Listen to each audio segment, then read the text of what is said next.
شروع اللہ کا نام لے کر جو بڑا مہربان نہایت رحم والا ہے۔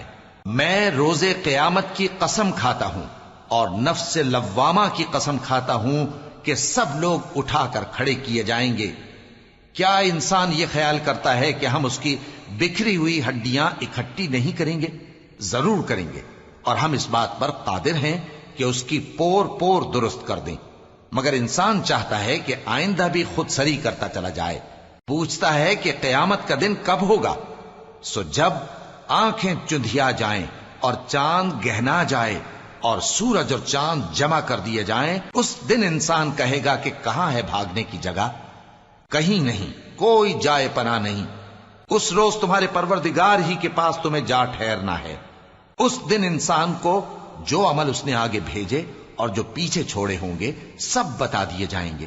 بلکہ انسان آپ اپنا گواہ ہے، اگرچہ عذر و معذرت کرتا رہے۔ اور اے پیغمبر صلی اللہ علیہ وآلہ وسلم، وحی کے پڑھنے کے لیے اپنی زبان کو تیز تیز حرکت نہ دیا کرو کہ اس کو جلد سیکھ لو۔ اس کا جمع کرنا اور پڑھانا ہمارے ذمے ہے۔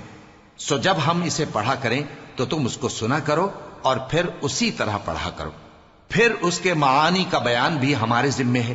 مگر لوگو، تم دنیا کو دوست رکھتے ہو اور آخرت کو چھوڑے دیتے ہو۔ اس روز بعض چہرے رونقدار ہوں گے، اپنے پروردگار کی طرف نظر کیے ہوئے ہوں گے، اور بہت سے چہرے اس دن اداس ہوں گے، خیال کریں گے کہ ان کے ساتھ کمر توڑ معاملہ کیا جائے گا۔